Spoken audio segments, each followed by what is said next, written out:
आज के समय में कौन है भूमि को कब्जा करना चाहता है? सरकार। अगर आप भूमि के सरकार कोई कब्जा नहीं करना चाहती है, तो आप उसका उपयोग बताइए। सरकार कोई कब्जा नहीं करना चाहती है, पहली बात स्पष्ट। सारे नहीं सरकार ने नहीं, सुनिए भाई, जमीन वही वक्फ बोर्ड के पास हो जिसका उसके पास वैध कागज हो, या उसके पास कोई रजिस्ट्री हो, या उसके पास कोई तो ऐसा दस्तावेज होना चाहिए ना। इस देश में जितनी जमीनें हैं, एक एक इंच जमीन का कोई ना कोई तो मालिकाना हक है ना, जिसका कोई नहीं उसका सरकार। कि भाई इसी देश से दो और देश टूटकर अलग हुए। पाकिस्तान में कोई हिंदू बोर्ड नहीं है, बांग्लादेश में कोई हिंदू बोर्ड नहीं है, लेकिन हिंदुस्तान में वक्फ बोर्ड क्यों है? क्यों जरूरत है? जब इसी देश से अलग हुए दूसरे देशों में कोई वहां के अल्पसंख्यकों के लिए कोई प्रावधान नहीं है इस तरह का, तो यहां वक्फ बोर्ड क्यों होना चाहिए?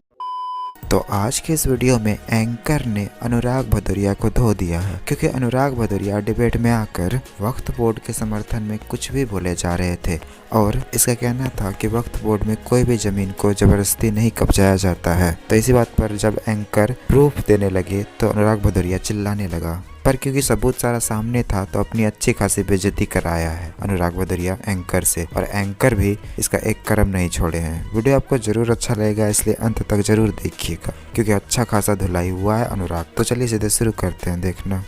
वक्फ कानून क्या इस देश में एक माफिया, भू माफियागिरी का लाइसेंस है? और अगर आज इसमें संशोधन की बात हो रही है तो इतनी आपत्ति क्यों है अनुराग भदौरिया? हमने पहले भी कहा था, फिर भी कह रहा हूं, भारतीय जनता पार्टी सिर्फ राजनीति के अलावा इस पे कुछ नहीं कर रही है। हमारा कहने का मतलब यह है कि कोई भी जमीन, किसी भी जमीन को भारतीय जनता पार्टी हथियाना चाहती है। आप जमीन मत हथियाइए, आप कानून बना रहे हैं तो उस पर चर्चा कीजिए, कैसे जो जमीन आप लेना चाहते हो जमीन का क्या करेंगे। तो जेपीसी में वही चर्चा तो हो रही थी, बस वही। तो जब जेपीसी आपने बाद में बनाई, जब हमने सवाल उठाया आप पे, जब हमने सवाल आप पे उठाया कि आप जमीन को कैसे, कोई जमीन जिस तरह से भू माफिया आप बात करते, तो आज के समय में कौन है भूमि को कब्जा करना चाहता है? सरकार। अगर आप भूमि के सरकार कोई कब्जा नहीं करना चाहती है, तो आप उसका उपयोग बताइए। सरकार कोई कब्जा नहीं करना चाहती है, पहली बात स्पष्ट। सारे नहीं सरकार ने नहीं, सुनिए भाई, जमीन वही वक्फ बोर्ड के पास हो जिसका उसके पास वैध कागज हो, या उसके पास कोई रजिस्ट्री हो, या उसके पास कोई तो ऐसा दस्तावेज होना चाहिए ना। इस देश में जितनी जमीनें हैं, एक एक इंच जमीन का कोई ना कोई तो मालिकाना हक है ना, जिसका कोई नहीं उसका सरकार है। तो आप मान गए ना? मैं वही कह रहा हूं, आप मान रहे हैं ना? मैं एक बात कह रहा हूं, लेकिन अगर कोई किसी जमीन पे जबरन कब्जा करता है, अगर मेरी बात सुनिए, जबरन कब्जा कौन कर रहा है? वही तो मैं जानना चाहता हूं। यही तो आरोप है कि वक्फ बोर्ड इस देश का सबसे बड़ा भू माफिया है। अब रुक जाइए। आरोप, भारतीय जनता पार्टी की सरकार में आरोप लगाने की आदत है। आरोप मत लगाइए। आपको वो जमीन अगर आपको लगता है कि गलत तरीके से वक्फ बोर्ड के पास है, तो आप कानून लाइए, आपसे अनेक उस पर चर्चा कीजिए। मेरी बात सुनिए, मेरी बात सुनिए, संशोधन का मसौदा और क्या है? माहौल मत बनाइए आप इसी तरह। यूसीसी का माहौल कितने सालों से बना रहे हैं? नहीं, यूसीसी पे नहीं आएंगे। सुनिए ना, मैं कह रहा हूं, 1 मिनट सुनिए। 10 साल से आपकी सरकार केंद्र में है, 7.5 साल से सरकार आपकी राज्य में है, और कई राज्यों में आपकी सरकार है। आप यूसीसी का एक सकूबा छोड़ते हो हमेशा, उस पे आपने क्या कार्रवाई की बताइए। सुनिए मेरी बात होने दीजिए, मुझे टोकिए मत। नहीं, आपने मेरी बात पे रुकिए ना।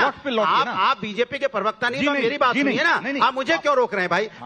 मैं देश को बताना चाहता हूं कि सरकार भारतीय जनता पार्टी की है, केंद्र में भी राज्य में भी है। आप कानून बनाना चाहते हैं, आपको किसने रोका है? किसने आपका आप रोक रहे हैं? आप रोक रहे हैं, नहीं होने देते। आपका पक्ष क्या है? आप बात पूरी नहीं होने दे रहे। आप 1 मिनट रुकिए तो सही। आपने सवाल पूछा, मैंने सुना, अब आप धैर्य से मेरा जवाब सुन लीजिए। वक्त पे आप बात नहीं कर रहे हैं। बोल रहा हूं, सुनिए ना आप। मैं वक्फ और यूसीसी दोनों पे बोल रहा हूं, आप एक बार धैर्य तो रखिए।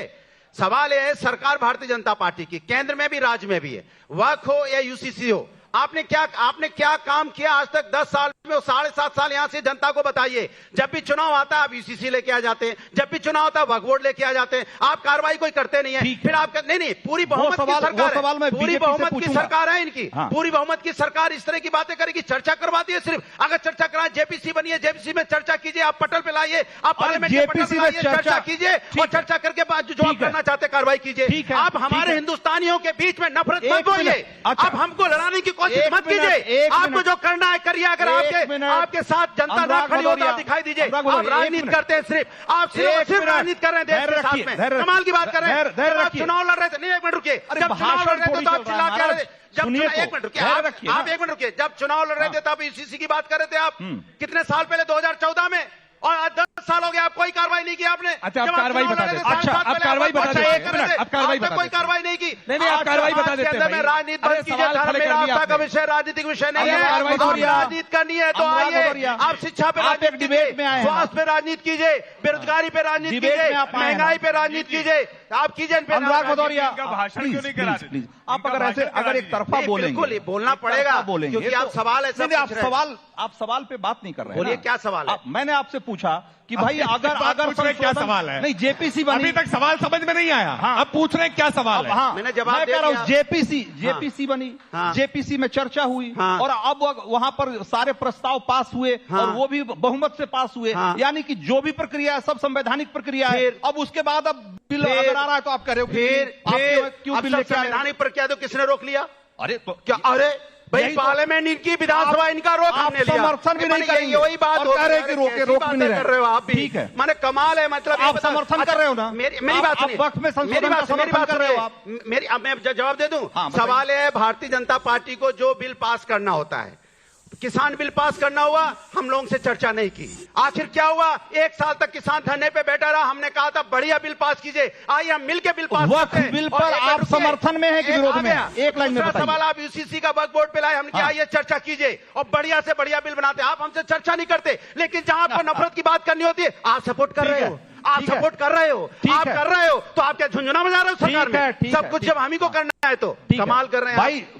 भाई फैक्ट ये है, मैं आपकी जानकारी के लिए बता दूं और यहां जो लोग मौजूद हैं दर्शक हैं उनके लिए भी बता दूं कि भाई जेपीसी का गठन हुआ, उसमें उसकी तमाम बैठकें हुई है, ऑन रिकॉर्ड हुई है, देश भर में हुई है। हाँ। इस देश का शायद ही ऐसा कोई राज्य होगा जहां हाँ। पर कि जेपीसी की टीम नहीं गई और वहां के प्रतिनिधियों को वहां पर प्रेजेंटेशन देने का मौका नहीं मिला हो। फिर? सारी जगह बात हुई है और फिर? उसके बाद उस दिक्कत जो भी क्या है? मसौदा आया उसमें से कुछ संशोधन बाकायदा बहुमत से जो प्रक्रिया है उसके मुताबिक पास दिक्कत हुए। क्या है? बावजूद इसके आप ये कह रहे हैं, बावजूद दिक्कत इसके क्या आप ये है? कह रहे हैं, आप वही सवाल उठा रहे हैं कि नहीं, ऐसा आपसे वो करिए। दिक्कत अरे क्या भाई है? वो जब हो गया, संशोधन वो हो पास गया, हो गया, आपको JPC बताना है में कि आ आप गया, उसके पक्ष में है कि पार्लियामेंट में समर्थन ले आओ, में, पता आप चल उसके जाएगा, समर्थन में है कि कमाल की विरोध बात में, कर रहे हो आप बता नहीं रहे। चर्चा- मैं कह रहा हूं कि भाई इस देश में बहुत सारे लोग ये मानते हैं और अब साधु संत भी इस पर खुलकर बोल रहे हैं कि भाई इसी देश से 2 और देश टूटकर अलग हुए। पाकिस्तान में कोई हिंदू बोर्ड नहीं है, बांग्लादेश में कोई हिंदू बोर्ड नहीं है, लेकिन हिंदुस्तान में वक्फ बोर्ड क्यों है? क्यों जरूरत है? जब इसी देश से अलग हुए दूसरे देशों में कोई वहां के अल्पसंख्यकों के लिए कोई प्रावधान नहीं है इस तरह का, तो यहां वक्फ बोर्ड क्यों होना चाहिए? अनुराग भदौरिया जैसे लोग हमेशा एक वर्ग को खुश करने के चक्कर में हमेशा उसके ही बातों को दोहराते हैं। इसीलिए तो आजकल ये लोग वक्फ बोर्ड का खुलकर समर्थन कर रहे हैं ताकि मुसलमान वर्ग पूरी तरह से इन्हें वोट कर सके। लेकिन बेचारा सब इतना मेहनत करके भी चुनाव में जीत नहीं पाता है, क्योंकि इन लोगों का राजनीति झूठ पर टिका हुआ है। हमेशा ऐसे ही बातें करते हैं जिससे समाज में दंगा फसाद हो और अपने अर्ध ज्ञान की वजह से यह हर जगह से अपनी बेइज्जती कराता है। खैर, आपको अगर थोड़ा सा वीडियो अच्छा लगा तो वीडियो को लाइक कर दीजिए और ऐसे ही वीडियोस के लिए आप हमारे चैनल को सब्सक्राइब जरूर कर लीजिएगा। हम मिलते हैं बहुत जल्द किसी और वीडियो में।